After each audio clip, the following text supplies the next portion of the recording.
Choose sleep in the other room, keep the whole house clean. Use your gift. If they're not snoring or backward breathing, they get a little trick here. However, this little trick, there's a little.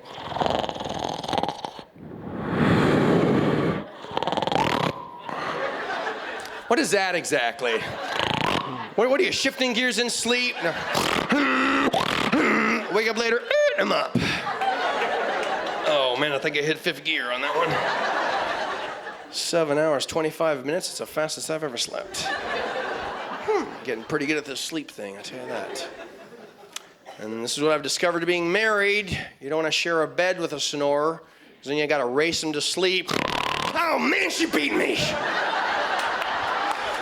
Great.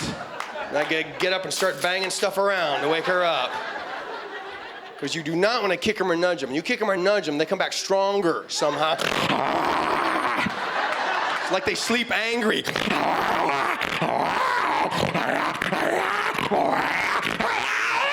I'm leaving. And she gets up in the morning, I didn't sleep all night. I got no sleep at all. That's interesting, I didn't get much sleep either. I was up all night kicking you. Funny how that works. And my wife, God bless her, she is one of these human alarm clocks. You know these human alarm clock people, they get up before you, they lean over you. Get up, sleepyhead, come on, pumpkin. Rise and shine, Peachy. Come on, pumpkin, get up, Peachy. Come on, boo.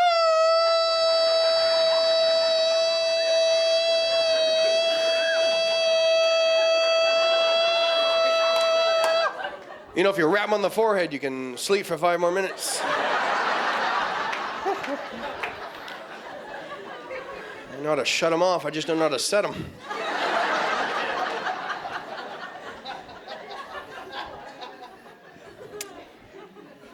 I've discovered this. A lazy person can sleep for like 12 hours. They will still get upset when you wake them. Now, what'd you wake me for? Thought you wanted to ride home from work.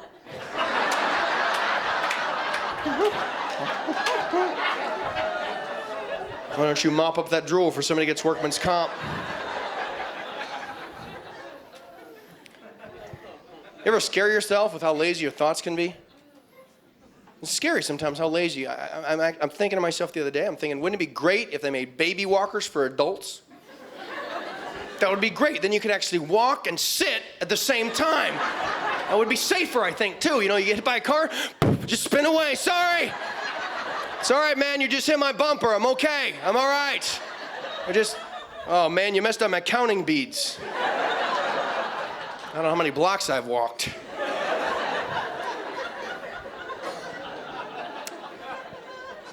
Here's what actually provoked this whole line of thinking. I noticed this about myself the other day.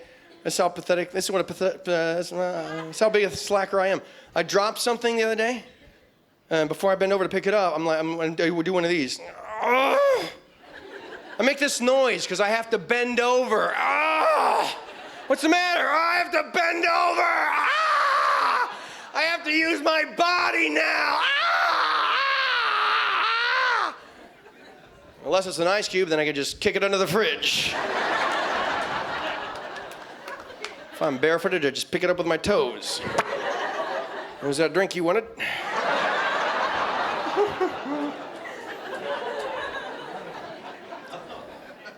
So another one, I pulled this one the other day. Pull into a gas station, take the cap off, put the, what do you call the handle thing in the tank, and all of a sudden I'm like, oh, great!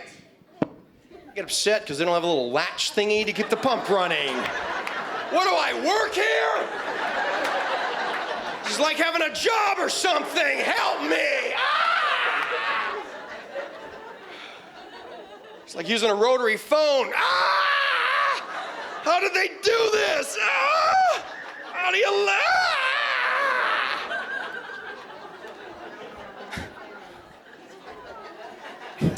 Yeah, the kids are up front going, what's a rotary phone?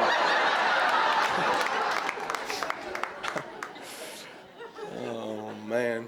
They're just explaining it to each other. They spin. There's numbers, and they spin. They spun the numbers. Why would they spin numbers? They punched, they spun the numbers. They didn't punch the numbers. Wow. Were they stupid? They hadn't invented the punch yet. It's before the punch was invented. Oh, man. That's what I love about being married now, though. I never have to worry about being lazy on a date again. You ever get caught being lazy on a date? That's embarrassing. Okay, it's actual footage. My wife and I were on a date, and I pick her up. I get in the car. I notice she's standing outside her car door. Of course, I realize, oh, great. She's too lazy to open her door.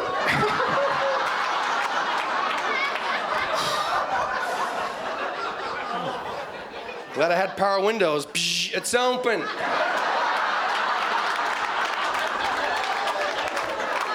Pull the handle towards you. Pull it towards you. You're gonna be late.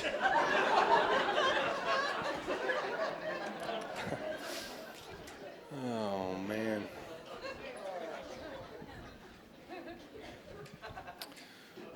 Sometimes when I'm trying to get to sleep at night, I read when I try to get to sleep. And I'm trying to get through the... somebody gave me the first novel in the Left Behind series. Which, did y'all see the Left Behind the movie, by the way? Did you see that? I don't know if you saw it or not.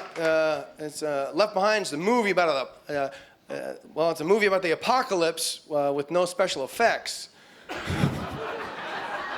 So I think what they left behind was a budget. That's what they... Oh, I kid them, folks. Come on now. Here's the thing about comedy for me, as being a Christian and a comedian who's a Christian, however you want to term it. I think laughter to me is a sign of humility. If we can't laugh at ourselves, it kind of shows we take ourselves way too seriously, and taking yourself way too seriously is a form of pride. So, all right, back to making fun of the church. Okay. I actually saw this in a Christian... I love to read, and I'm in bookstores all the time. I saw this in a Christian bookstore. They actually have this. They're Christian breath mints called Testaments. Have you seen these? I tried, so I ended up taking them back. I'm like, these aren't working. I'm still cussing. So, they didn't put the Christian ones in my box. I need the Christian ones.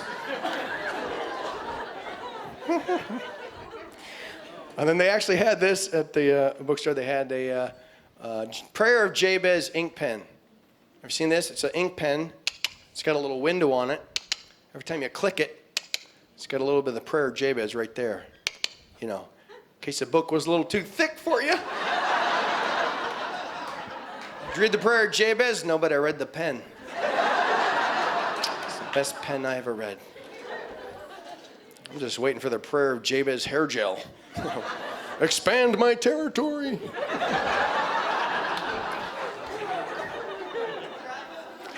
But the Left Behind series of books, if you're not familiar with it, Left Behind's a series of novels on the end times that never ends. And if you're not familiar with the story, I'll bring you up to speed since I'm on like page 70. But it's basically a story about a reporter, Buck, Bucktooth, whatever his name is. And Buck is on an international flight when the rapture occurs. Now, if you're not familiar with the biblical term, the rapture, that's when Jesus comes back to earth. Well, he doesn't come all the way back. He only comes halfway because he's the Lord. He's not stupid. We were not nice to him the last time he was here. So, I'm only coming halfway because you guys aren't nice. I tell you what I'll do, I'll meet you in the air. Is that fair? And then all the followers of Jesus dematerialize and their clothing drops right where they're at, and then Jesus meets all these naked people in the air. He's going to have robes. You're in the choir. Okay. And so the rapture occurs on this international flight. And this is what I found funny. This is in the book and the movie. The rapture occurs on this flight, and no one notices. I guess they're all a little drowsy. I thought there was someone sitting next to me. Oh, well, more peanuts. Now, there's an elderly lady sitting across the aisle from Buck, And she says to him, she goes, say, young man, could you check the lavatory for my husband? And Buck says, I'd be happy to, ma'am. And then, this is in the book and the movie, she grabs a pile of clothing, she holds it out. She says, could you take this with you? He seems to have wandered off without his clothing. Now, it occurred to me, here's a lady that's been married to this man, I don't know, 30, 40, 50 years. He's a known follower of Christ, yet it doesn't seem to faze her that he's wandered off naked. Apparently, he's exhibited this behavior before. Like this is some aggressive outreach tactic. Yeah, he likes to wander off naked, draw a crowd, and then preach the gospel. That's right, folks. Let me tell you about my left behind right now. I'm warning you, the end is near.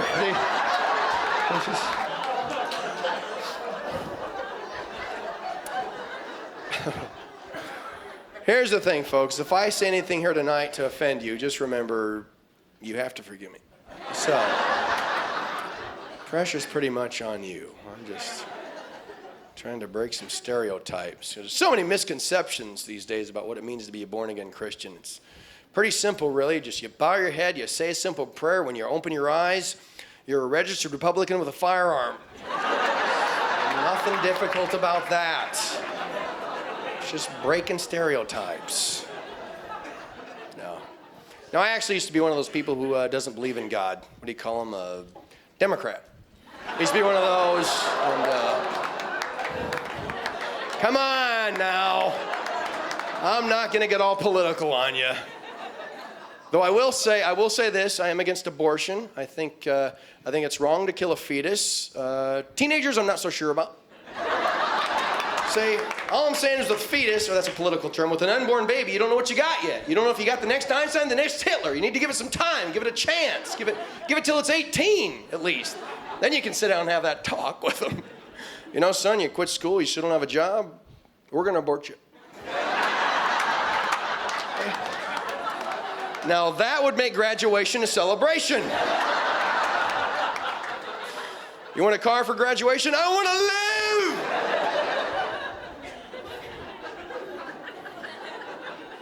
And then I'd think about tucking your shirt in.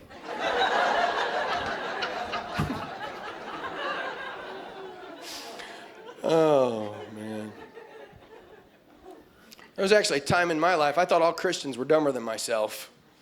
And I'll tell you what brought about that state of mind. I think I was about 11 years old. Now, I didn't grow up in necessarily what I would call a Christian home, but we did attend church. We were inconsistent. We go every now and then. And I learned the various Christian prayers, though. I learned the Lord's Prayer, Our Father who's in heaven. And then I learned that little morbid if I should die prayer. You know that one? Now I lay me down to sleep. Pray the Lord my soul to keep, which is a great, now I lay me down to sleep. Pray the Lord my soul to keep, which is a great prayer to teach your kids, if I should die before I wake. Good night, Timmy. Hope you're alive in the morning, Timmy. Hope the Lord didn't come back and get you in the middle of the night, Timmy. Don't let the bed bugs bite. Yeah, there are bugs in your bed, Timmy. They're going to bite you all night. If the Lord didn't come back and get you, the bugs are going to bite you. You got no chance, kids. Just stay up. Thank you for praying with me. But I was about 10 or 11 years old. It was my habit at that age I'd lay in bed and I would recite my prayers. I'd do the Lord's Prayer. I would do that if I should die prayer. Then I would do the blessums, bless my mom, bless my dad, bless my sister Debbie, bless my brother Jimmy, bless who's ever on my good side at this point. And we'd do those. And when I was 11, my parents went to Rochester, Minnesota to see if my dad could have open heart surgery. And I stayed with some relatives and laid in bed that night, said my prayers. And the next morning I woke up. And the only way I can describe it is that the presence of Christ was there in a way that I knew that Jesus loved me. And I got down on my knees as an 11-year-old kid, and I told Jesus that I loved him. And don't misunderstand what I'm saying. I'm not saying Christ appeared to me physically, but I woke up, there was an invisible presence, and I knew that invisible presence was Jesus Christ, and he was communicating to me that he loved me. And I don't remember the particulars of the day, but I remember walking home from school that day with a peace that I haven't had to this day. And then I was about 11 years old when that happened. Soon after that, I entered puberty. I discovered girls. That's pretty much my testimony. I like girls. Good night. Thank you very much. No. And then by the time I entered college, I didn't believe in morality anymore. I didn't believe there was such a thing as right or wrong. I just believed all values were culturally imposed, that as a group, as a society, we got together, decided what was best for us, and that was it. And my first roommate in college was a Christian, and he kept inviting me to this Bible study, and you know how they can be. And I kept, turning him down because I was involved in a relationship with with a girl I was going to she lived in the hometown. I lived 3 hours away from college, and I had to drive home every weekend to fight with her. So I couldn't really, I didn't have time for Bible studies and stuff because, so I had to drive home, fight, drive back to college, drive back home the next weekend, fight it out, drive back to college, drive back home, hate you next weekend, drive back to college. And it was really that relationship that made me look around and go, man, something's gone wrong with humanity. I don't mean just us. There was us that made me look around, but I saw it everywhere. There was this, some kind of rift, something gone wrong with us somewhere. Because I saw it everywhere, this. And I remember when we were having this big college discussion, using big college words, and somebody said, what do you think the greatest problem with humanity is? And I said without hesitation, narcissism. Because big college word, and just basically means extreme self-centeredness. And that's what I saw in our relationship, just these two little gods bumping heads. And I saw it in relationships between other people, between states, political parties, countries. It was everywhere, this thing happening. Because it was like, if she would have just been able to have her world revolve around me, we'd have been fine. But she was selfish. Just joking, but and that's really it's interesting when you don't have a value system or when you don't really examine what you believe. Because here I thought Christians were all dumber than myself, and I'd never actually picked up the Bible and read it. And it was like I rejected a caricature of Christianity. I thought Christianity is this and whatever I thought it was, and that's what I rejected. It's kind of like rejecting something that doesn't even exist. It's like not rejecting the real thing, but what I thought it was. And so that relationship made me go, and that's basically what every religion says. Something's gone wrong with us. Something's gone wrong with humanity. And then so the issue is, what's each answer to fix it? So that made me actually go to the Bible study and just start going, well, what's it about, you guys? What is it about? And started just learning more about it. And then just one day, I don't really have the words to describe it, but there's the early church father, and I'm probably mispronouncing his name, Cyprian, I think. I'm probably pronouncing it wrong, but he basically said, he described his experience like this, and I think this describes a lot of people's experience. He said, one day I took that single, simple, necessary step toward God. I humbled myself before him like a child and said, I believe. I went underneath the blessed waters, and the water of the Spirit cleansed away the grime of my past as if a stain were removed from fine linen. And I was bathed in a gentle peace, and all at once I was clean.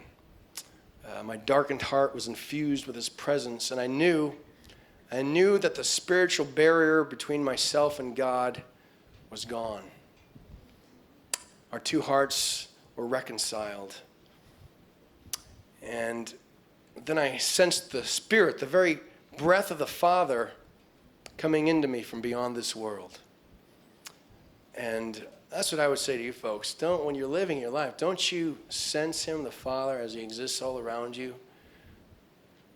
He's willing to flood you. All you have to do is go to him thirsting for new life. That's all it's about. And I would just say, open your soul. Open your soul and experience his grace that is freedom, love, and power pouring into you from above, filling you to overflowing. Open your soul to him who's your creator and your Father, and be ready to receive and experience this new life, which is God himself. That's all Christianity is, folks. It says, he who has the Son has the life. And I'm sorry if that offends you. And I don't know why it should be offensive, except for this one reason. Something's gone wrong with humanity. And that's why it's offensive. See, I think most people, we still think we still think we're pretty good folks, generally. We all feel like, I'm a good person. And let's just take a little test. There's a thing, the 10 Commandments. Let's just look at 4 as a litmus test. Do not lie. How many of you ever lied? Ever lied? Okay. Well, if you've lied, what's that make you? Oh, a liar. Okay. Number 2, let's see. Don't steal. How many of you have ever stolen anything? All right. What's that make you? A thief. Okay. So, and now I'm not going to ask for a show of hands, but thou shalt not covet. And Jesus took it further. He says, if you look on someone and lust after them, you've committed adultery in your heart. Now, you don't have to show me your hands. How many of you have ever lusted after someone in your heart? So what we seem to have here is we all seem to be a group of lying, thieving adulterers, I guess. And I think the one most pertinent to our society, though, can be summed up like this. And people say this all the time. My God would never send anyone to hell. And I will say this, folks. Your God probably wouldn't, because your God doesn't exist. He's a figment of your imagination. You've created a God in your own image that you can live with. And that is idolatry.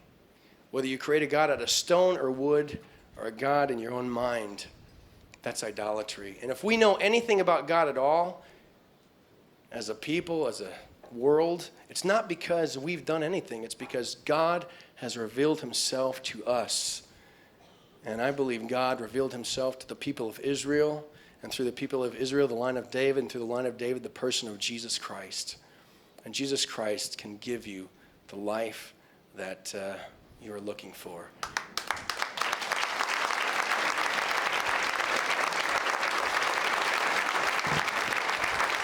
I just want to thank you. You guys have been tremendous tonight. God bless you.